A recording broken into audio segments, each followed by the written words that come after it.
Good afternoon. I am Rowena Shern, a senior policy program analyst at the National Education Association for about 5.5 years now. I was a previous educator in Maryland, Prince George's County, where I was on the board of directors of PGCEA, which was my local affiliate, and my state board, MSEA, as well. And currently also a doctoral student, along with my colleague who's going to fiercely introduce herself in a moment. And so we are rocking and rolling in so many ways. And hi, everyone. My name is Amberine Kahn-Baker. I'm a National Board Certified Teacher, renewed. I am a Senior Policy Program Specialist and Analysis in Teacher Quality in the Center for Professional Excellence, along with Rowena here. And my job has been focusing around supporting affiliates and organizing professional learning. So how do you create professional learning? How do you create systems and structures for it? Previously, before coming to NEA, I was a special ed and English teacher for about 13 years, taught all over Maryland and DC, and became really active in my union as a coach. And so that was sort of my entryway, and I was a teaching fellow for a year before coming to NEA. Welcome back, everyone, to another episode of Working People, a podcast about the lives, dreams, jobs, and struggles of the working class today. Brought to you in partnership with In These Times magazine and the Real News Network, produced by the always wonderful Jules Taylor, and made possible by the support of listeners like you.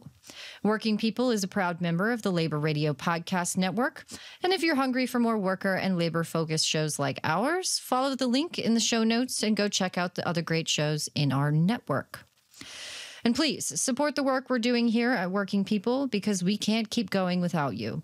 Share our episodes with your coworkers, friends, and family members. Leave positive reviews of the show on Spotify and Apple Podcasts, and reach out to us if you have recommendations for working folks that you'd like us to talk to. And please also support the work we do at the Real News Network by going to therealnews.com/donate, especially if you want to see more reporting from the front lines of struggle around the U.S. and across the world. My name is Mel Buer, and today we have an urgent and important conversation with members of the NEA Staff Organization, or NESO, the Union of Staffers at the National Education Association, who have been locked out of their workplace by NEA management for the past couple of weeks. The NEA, representing over 3 million members, is the largest union in the country.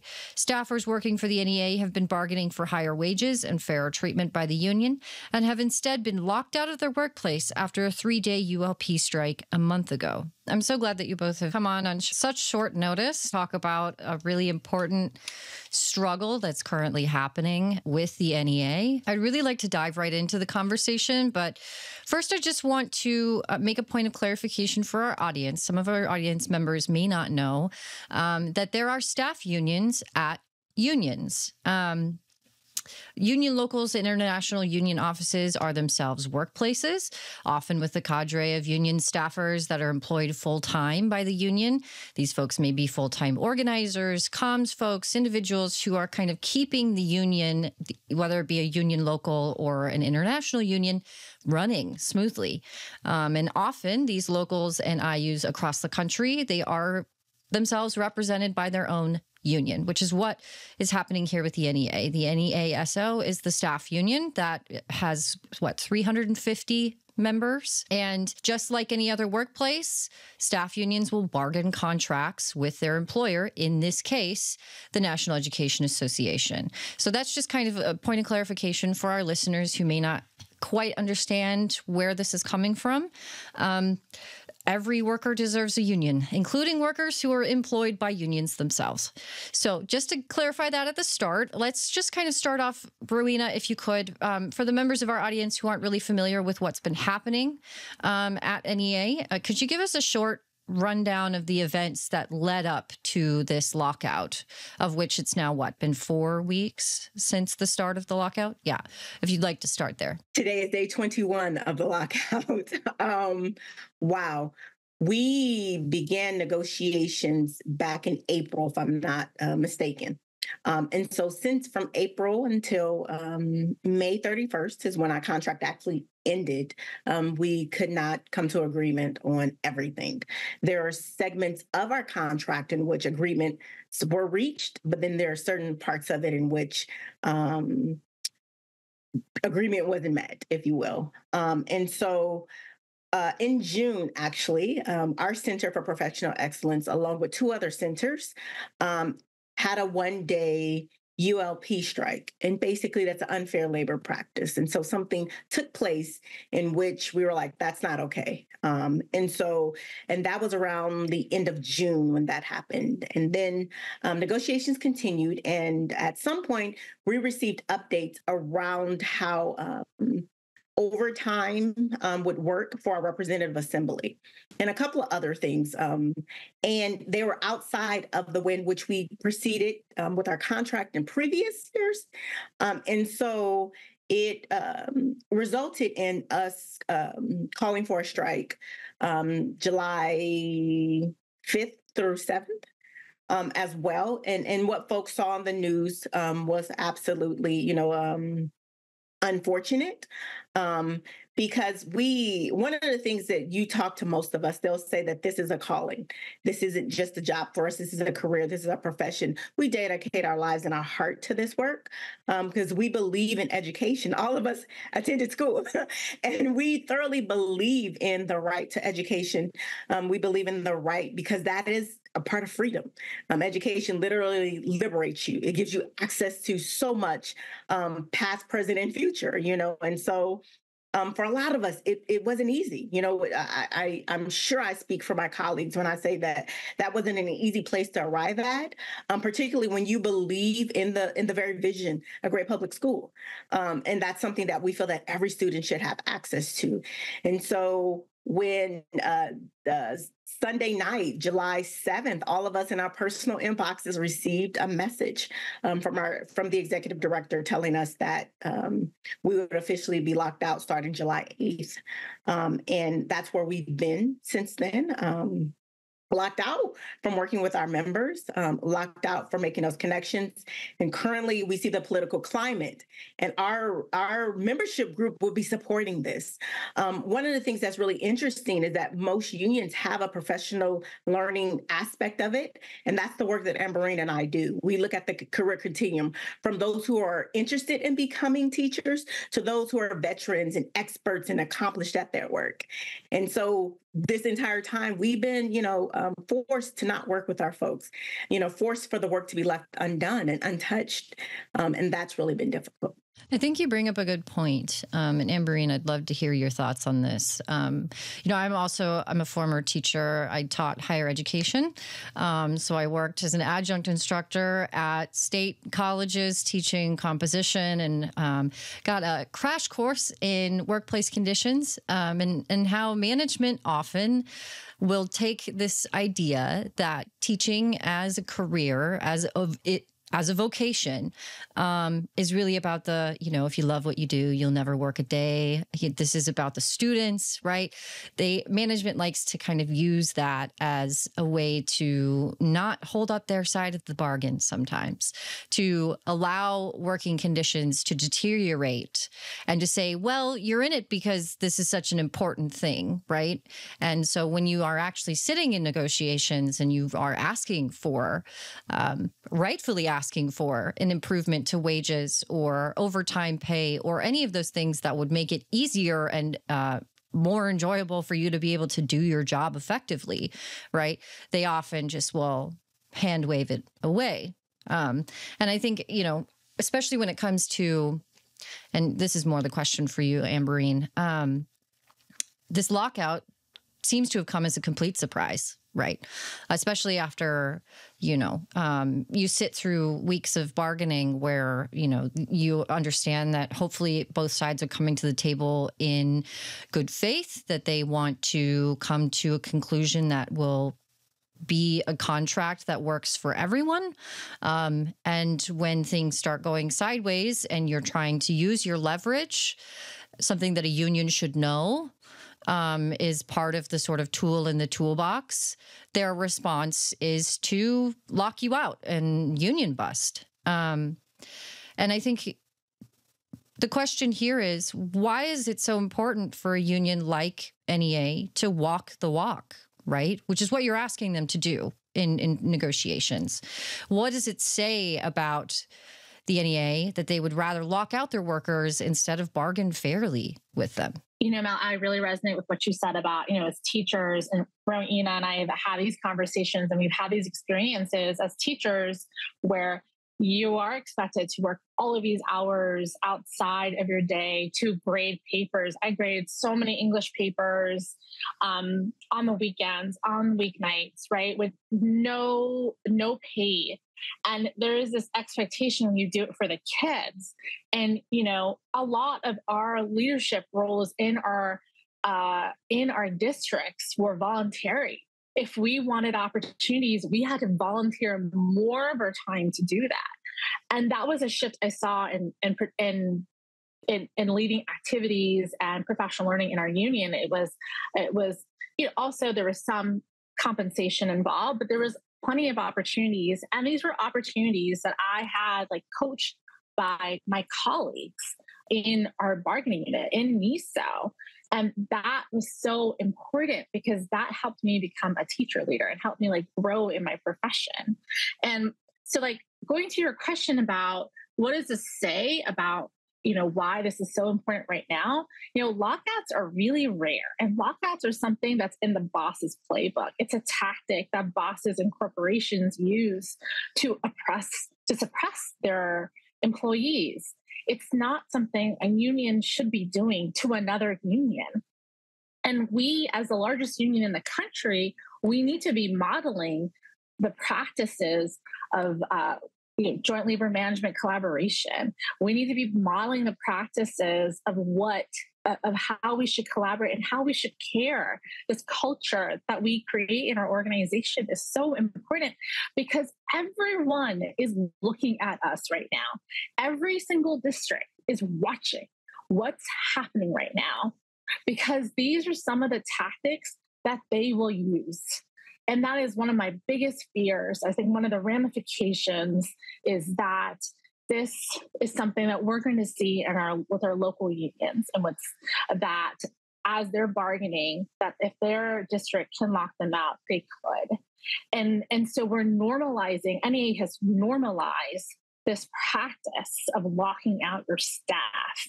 And it has gone on for 4 weeks. This extent of time and the threat of taking away our insurance, really demoralized and impacted our emotional and social well-being to such an extent. I got sick as a result of this. I'm literally getting a prescription right now because there's so much trauma that we are experiencing that's impacting our bodies right now. And this isn't the message we should be sending. It should be that we care for each other. And I have absolute hope in our members. I know that they are the ones leading our union. And I have complete hope and solidarity in this work. But it's something that we really need to emphasize is that we have to care for each other. And there's just this lack of, I think, empathy and humanity in these actions by NEA over the past few months. That's just very concerning. Rowena, I also want to throw it to you. Yeah. And I do, again, I want to kind of underscore here for many of our listeners who maybe have not been through a contract negotiation before. I'm also a member of a staff union here at The Real News. Our negotiations, thankfully, were not like the ones that you have gone through. They happened pretty quickly, but negotiations are tough. And having to have a conversation about what you can do to materially improve working conditions and have this back and forth requires openness, honesty, and empathy across the table. And oftentimes management doesn't do a good job of making that apparent, right? And so I really, again, it's disappointing to see a union like NEA that represents over 3 million workers, who has this, decades long experience in what what contentious bargaining looks like, what good bargaining looks like, and not be able to apply those skills with their own staff union. Rowena, I wanted to have you jump in and get your thoughts about what it means for the union to walk the walk and why it's important to continue to pressure them to live up to the values that they espouse every day. I'm glad you asked that question. And to contextualize it a little bit, and I'm sure that within education folks, this will resonate. Nearly about 30% of our union, NISO members, have second jobs. And I don't know if folks really realize that, because there's this seamlessness of the work that we do that you don't even know some people exist in the context of it gets done. Like it's almost the invisible hand sometimes in the background. There are so many folks that Amberine and I rely on so that we can help members be great. Like they may see Amberine and they may see Rowena, but behind Amberine and Rowena, it is this whole network that is moving seamlessly so that we can create the space and for our members to be fully great and live in the possibility of who they are. And so to do that, some of our folks are working second jobs. I myself do too. You mentioned being an adjunct professor. I work as an adjunct professor as well. We have student loans too. And our loans are not forgiven because we work for a union. This is the level of commitment and dedication that so many of us have. And so this is why this is important. We haven't had a step in 12 years. For our contract. It's been 12 years since folks have moved up steps. And so there's just so much that folks, we don't talk about because, again, we become passionate about the work. We recognize the gifts that our members have. And so we show up. We really, really, really know the importance, like I said previously, of what's going on. And sometimes I believe folks forget. They forget. Those of us who've been teachers, when some folks become administrators, they forget what it's like being in a classroom with upwards of 42 students. They forget what it's like grading all of those papers, those assignments, right? When the narratives have to be edited and revised 7 to 11 times, and you have a student load of 125. They forget. And to some degree, some of the folks on that side, they've forgotten what it's like to be in this space. And they've been there, let's be clear. Everyone who's on the other side, they've been in the spaces that we are in right now. And to some degree, it's like you've forgotten, what it's like. You've forgotten, the moments and times that we live on the East Coast, but we stay up to 10, 11 o'clock at night because we don't want our members in Hawaii to always have to give up their Saturdays and Sundays. We want to stay up so that when they get off at 4 o'clock, I'm there, virtually, but I'm there. Or we don't want our folks in Alaska to have the same experiences. We want them, the very thing that we work and advocate for on their behalf, we try to give to them as well as staff. And I really forget. I really believe oftentimes, like, you guys have forgotten what it's like to be the front line, to be in the trenches. When the pandemic happened, if you could have heard our meetings and the ways in which as staff, we showed up big time for our members. Some of us, with our own health being compromised, but it was so important. Like everything they dealt with, we dealt with too. We were right there with them, coaching them. We were right there mentoring with them. We were right there with them. And we're talking about the systems and structures. We were right there with them in it. And we're there day to day. We get the calls. Some of my work is around National Board, and I just held a convening back in May. One of the members, she became sick and had to go to the hospital. Who was right there with her? Rowena was there with her. Rowena was there in the background working with staff members to secure it so that her family can get there. These are the things that we do, and we don't do it in a context for the accolades. We do it because we see their humanity. We do it because we are people. We do it because we love and are gifted, and we believe in this work. Again, it is a calling, and we actually believe. Trust us and value it. Show us what the value looks like. Because it's okay at the end of conferences and things to tout and say publicly we did a good job. But it's also showing it, and to say love is an action. It is an action. And we want to see the action with it, the action that demonstrates it. And so if it's around the idea of fair compensation, then let it be fair compensation. Let it reflect the value of what we do for 3 million members. If it's around the idea and a concept of work location, then let it be about a fair work location. There are so many aspects of what we do that members don't see, because we get it done. But at the end of the day, as Amberine said, we want to be seen as complete full humans as well. I don't want to have to work 2 jobs, because I also have my student loans to pay for, and in a doctoral program and paying for it as well. These things aren't inexpensive, but because I believe in what I do, I always want to make sure that my professional learning mimics and mirrors what our members are doing. I never want to be in a space, in a place where I'm not knowledgeable. And so I continue learning too, but I can't do that if I'm not fairly compensated for it as well, to help in that, And so these are the things that I think sometimes that when we elevate in our career, in our profession, we forget what it's like at this space, in this juncture. And so we're asking them to remember and not only remember, to demonstrate it, what it looks like, in all authenticity. So that would be, what I would add. Amberine, you had some extra thoughts to add? Yes, and Ro, you are saying it so perfectly, and both of us, we believe in this because these have been our experiences. As a teacher of color, being in the classroom, I almost left the classroom in my 3rd year, and then going through the National Board Certification process really helped me find my why and help transform me as a teacher. And then that was the moment where I decided to coach other teachers to go through the process. And I can only do that through our union. And, being part of a number of leadership opportunities, it was all through my union, and they were supported by staff, like the role that Rowena and I are doing right now. And so we've had these lived opportunities, these lived experiences. We see firsthand why this work is so important, because it's influenced both of us as educators of color and as female educators of color.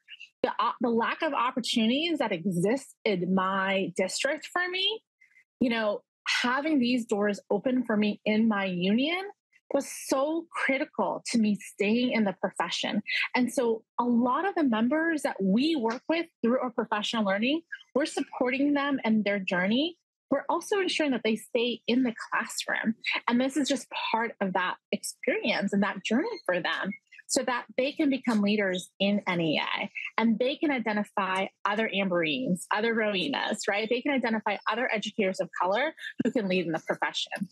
I think that's a really great way to kind of segue into a really important question in relation to this lockout, which is to say, what are some of the effects of it? What is not being taken care of because you have been locked out of your work? You heard some stories about some congressional staffers texting NEA staffers and asking where these conversations, these emails, these phone calls were, and having to tell these congressional staffers that, hey, our workplace has locked us out. We're not doing this work. What other effects are you seeing? What work isn't getting done? Rowena or Amberine, feel free to kind of clue in our listeners as to what the effect of a lockout like this is. So when I say our membership, NESO, touches almost every aspect of NEA, it literally does. So yes, we have the congressional folks who work with folks on the Hill at the federal, state, and local levels. We have our finance folks, literally the folks in the finance department. These are those folks. So the systems and structures that help run the organization, those are our members. The folks that work with private and public partnerships, whether it's through our Center for Social and Racial Justice, those are our members. The folks that work with campaign and elections, those are our members. That's a separate group from the Congressional Hill. So you have us, the Center for Professional Excellence. You have education policy folks. So the entire organization, we pretty much touch in some shape, form, or fashion. More of it is direct than indirect. And so we are all getting the calls, the text messages. School is about to start. And we're not there. The vice president, shout out to our vice president, because I am from Oakland and a graduate of Howard University. So shout out to her for being a presumptive nominee for the Democratic ticket. All of that is going on, and that's where we come in as well. And so when I tell you that we touch so much of the work that is done and the ways in which the public know NEA, NESO is so important to that work. We do so much. And again, we're the hidden gems, the ones you don't necessarily see because we're in the background navigating everything to make sure it happens. I mean, most recently, and I want to shout out one of our colleagues who helps with Education International. She was on her way back from a trip and her plane wasn't canceled, but her phone was shut off when we initially went into the lockout. That's the impact. She was internationally traveling and her systems were shut down. Granted, the plane, she still had that because she was connecting, but that's the impact of this lockout. We have a couple of colleagues who have kids with health concerns and issues that must see their doctors every month. That was a big thing about the health insurance. We have folks who have chronic ailments and they must see physicians regularly. That was the impact of this. We have folks with kids who are on their way to college this fall. And imagine what that's looking like right now because their parents are not being compensated for that. So there are so many ways in which our personal lives are being touched that it's really unfortunate. And as Amberine said, why would you make this a part of the playbook? Why would you do this, the largest labor union in the country, and what you put in your playbook is to lock out? Imagine what this is going to look like for our staff who do this work with districts. What are they going to do now when districts, because it's only a matter of time before some of them follow the lead. And we look kind of, weird. How do you tell us not to do it when you did it? I have a word for that. Right. Right. Well, it's part of the dirty tricks kind of playbook. When I was covering the Kellogg strike in Omaha, Nebraska, I used to live there, born and raised. These are my neighbors who were striking. And I remember standing on the picket line with workers. This is a multi-billion-dollar corporation who's shut off the health insurance of workers who are fighting cancer and who are standing on this picket line really for each other, right? And you see some of the actions of NEA and you go, this is the kind of shit that like monopoly men, fucking corporate billionaires do. Like, why is this happening at a union? And unfortunately, this sort of management boss playbook, I've seen it happen with other union locals. It happened with SEIU 1021. They locked out some of their workers, 15 months ago, who were also in the midst of bargaining. It's like, to your point, Rowena, how did you forget this, right? That you've been on the receiving end of some gnarly shit in your career, that bosses have done this to you, that have played fast and loose with your livelihood in service of what? Holding on to a little bit more power in the workplace? Like, come on now. Let's be real. Can we be humans with each other? Is there an adult in the room that can kind of remind you of that place to say that you are supposed to be standing in solidarity with the staff that you have hired to do this work? Shouldn't that be the sort of baseline? Frustrating, right? Absolutely frustrating. Maybe a corollary question, Amberine, then, is how is this beyond just the immediate sort of material and emotional whiplash from the lockout beginning at the beginning of last month? What has been sort of the way that you have rallied your fellow workers within the staff union to hang on, and really try and see this through to the end? What are some of the things that you guys are doing as a collective group to kind of keep each other from falling through the cracks? A lot of things. I on the picket line, and one of the things I've been trying to do is like taking pictures with my colleagues and capturing some of the stories. I was writing about some of my own stories, and I just as a relational organizer, like I build relationships. I listen to people. I listen to their stories. I try to come from a place of empathy and heart, because the stories are so key, because this is how we remember our union values, is through these stories of understanding our experiences. And so I've been trying to capture, and I feel like on the picket line, truly, we are checking in on each other. When I see a colleague not feeling well, I go to the side, I sit down with my colleague, and I'm like checking in, what's happening in your life, what's going on, because this is the collective trauma that we 300 of us are all experiencing at the same time. And so, giving each other water, Gatorade, like here's a paper towel, like literally that whole like collective care is very critical online in our virtual picket line, which has been amazing. And kudos to all of our virtual like picket line captains. Like they are amazing. And there's an emphasis on self-care, on giving space to just talk through your feelings, but thinking strategically about our say, or about our day, or about our pay. Like, what does this really mean? And how do we want to move forward? And there's just such collective hope that I've been able to see. And on the picket line, like the other day, we broke out in like, we call it like the NISO dance squad. And a bunch of us, including myself with my tambourine, like we were just dancing to all sorts of solidarity songs. One of our colleagues, Kai, like created a newer version of one of our popular like solidarity songs and made it to our context. And it just made us laugh and made us, end this terrible conflict, like horrible times. It just made us feel like we belong to each other. And that is an incredible feeling. Like this is what it means to have union values. And I am so grateful that I am not alone, that this is not a solitary journey, that at least we have each other, that we can laugh together, we can sing together, we can check in with each other because we're not alone. And I've been also like sitting down and talking to individuals, like we've been sort of creating some affinity groups and some affinity spaces.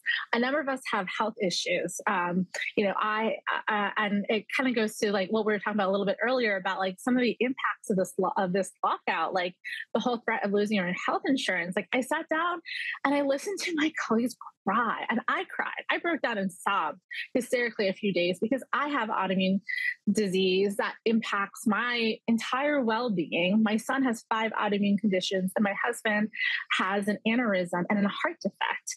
And so the threat of losing our health insurance, I can't even describe it in words. Like just for someone to mess with our health insurance. And I'm not the only one. So many of our colleagues went through that same experience. And I sat down and I listened to them. I listened to them crying. I listened to them talking it through. I talked through what are your COBRA options. And a lot of my colleagues couldn't afford COBRA and they were going to wing it. Like to hear that they were going to wing it. And so we were trying to make space for each other to just share out, because that is how we're going to get through this pain, and that is how we're going to heal and how we can able to move forward. Mel, if I can add one thing. Absolutely. Please do. There is definitely a resolve with NISO that we will get through it together. There is this togetherness that I've never experienced this depth of togetherness, and that's the way we're going to call it.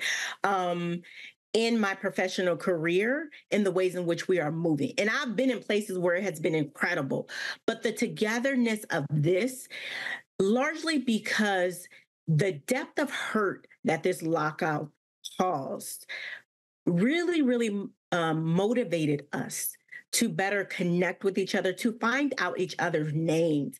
I mean, some of the basic things, we don't see each other that much. Because we're all over the country, and I don't know if people really realize, yes, it is all the states. It's also U.S. territories. It's also those who are part of DODEA. We represent all of them. So at any time, we can be anywhere. And so we don't always see each other. And we are actually learning about people. I'm like, I didn't know that person was there. I just knew it got done. I didn't know. And so, but there is a resolve that we have. And there are folks who have been, and I'm going to speak for myself. I flew in for a month out on a line. I don't live in the area anymore, but I flew out and was out on a line for a month because it was a resolve that if my colleagues are going to be out there for us, I need to be there with them. There are folks who are taking the trains in every day who are outside of the DMV area because they're like, I have a resolve to be here to support my colleagues. We don't want the ones who live close in proximity to feel like they're carrying this on their own.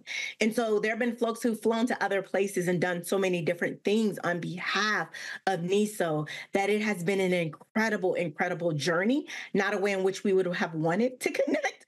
But nonetheless, this has been an incredible journey in ways in which we've got an opportunity to know each other, to build collective collaborations, not just around our work, but around people. And we are human first. There are folks in which we've found out, hey, we share a love for pets.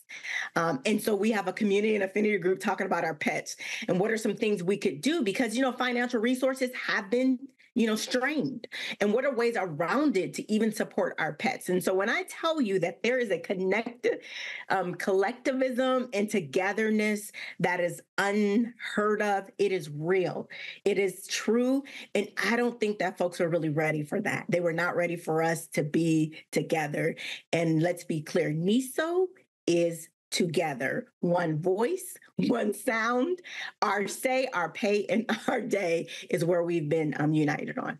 And I really have to say, it's like really to all of the departments, all of the groups in our, among our staff union, there's so many talents I didn't know, and it's incredible. And one thing I want to really point out is that our work supports all 50 of our state affiliates.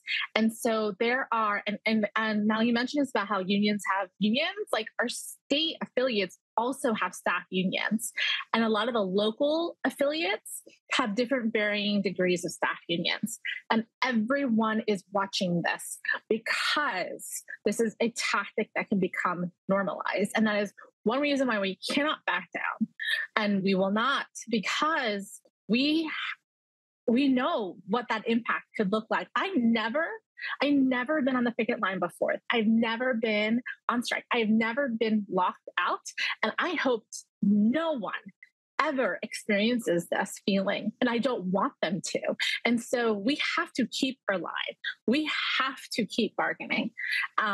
Because this work is so important, and it's important to our members, because I don't ever want a single one of our members to have this experience.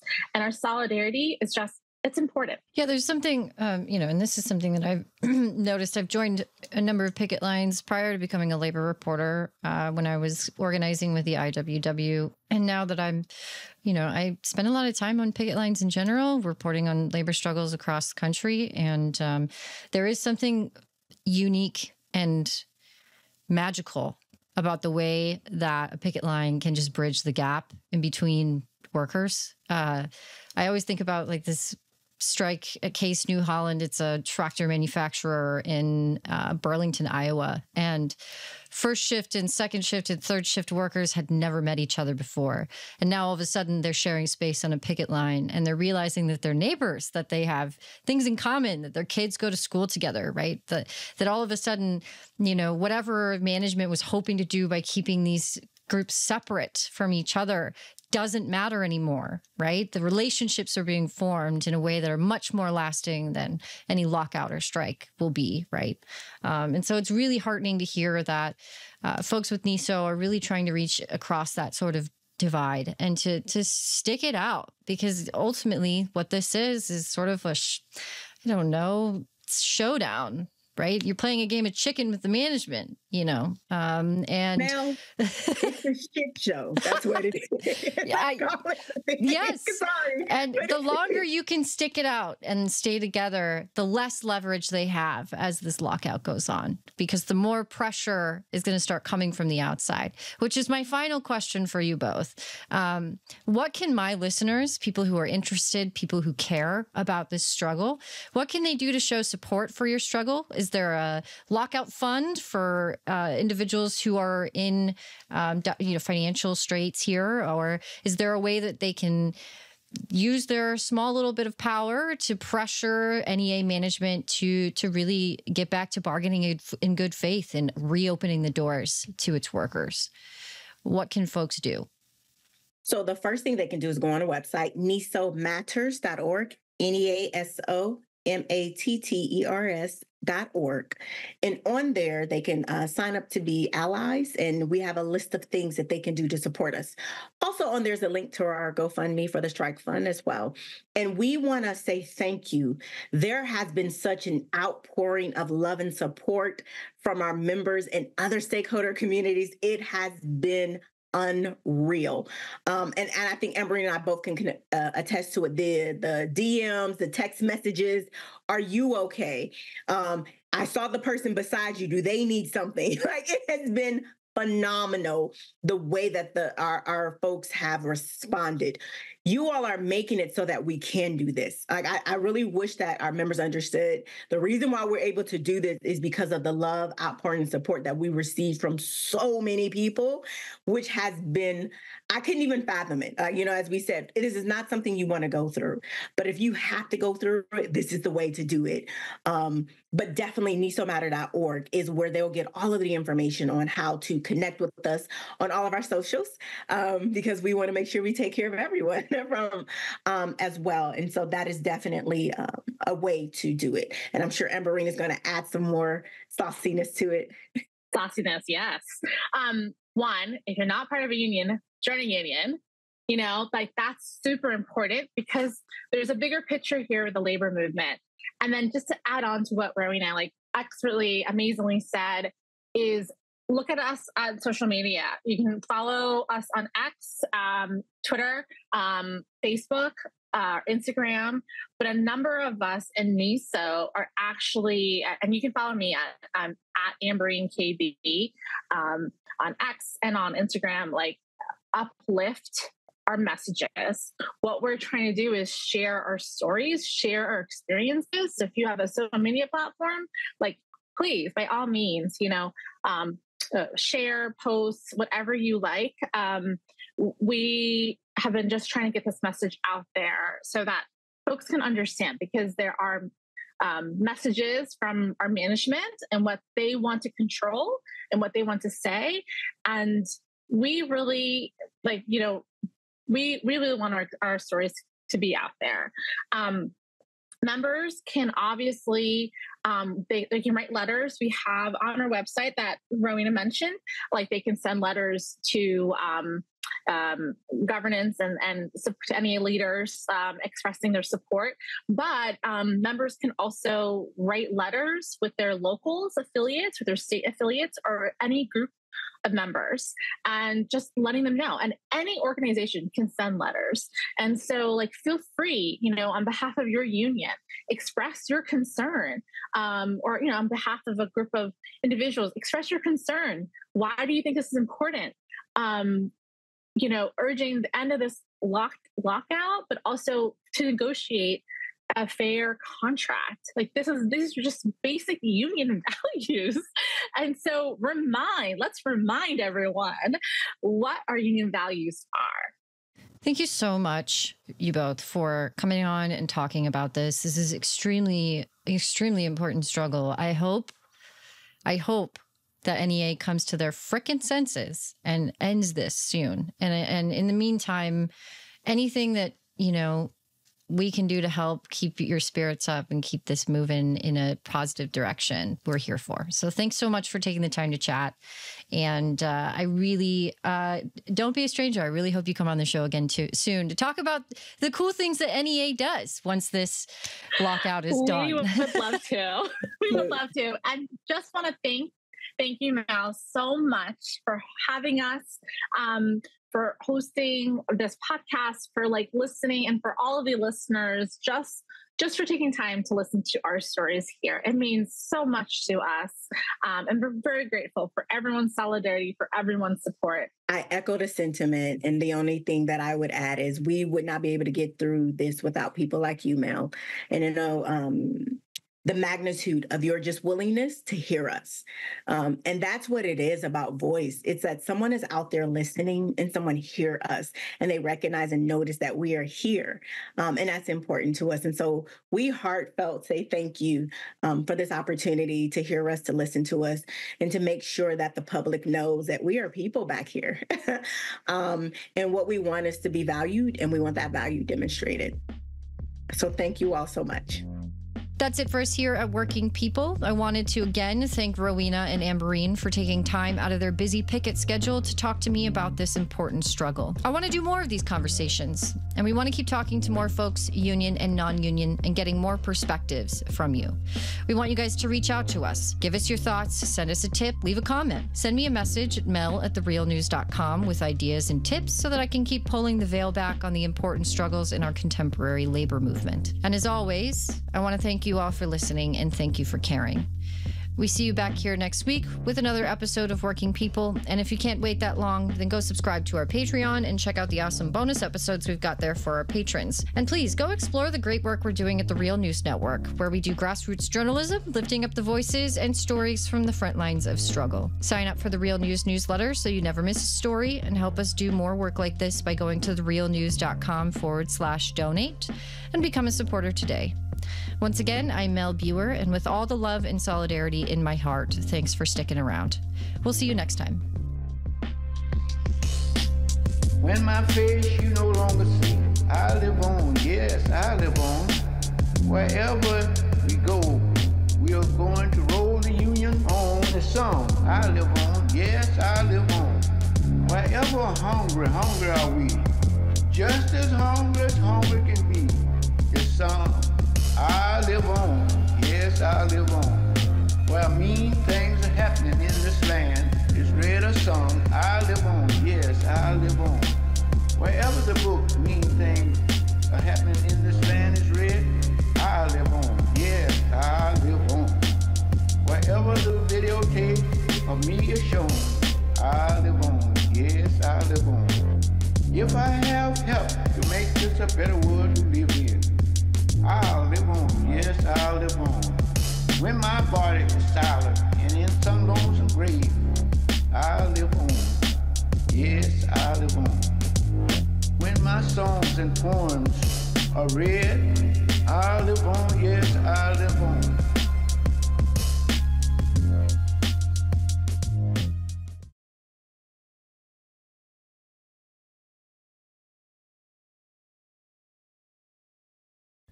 Thank you so much for watching the Real News Network, where we lift up the voices, stories, and struggles that you care about most. And we need your help to keep doing this work, so please tap your screen now, subscribe, and donate to the Real News Network. Solidarity forever.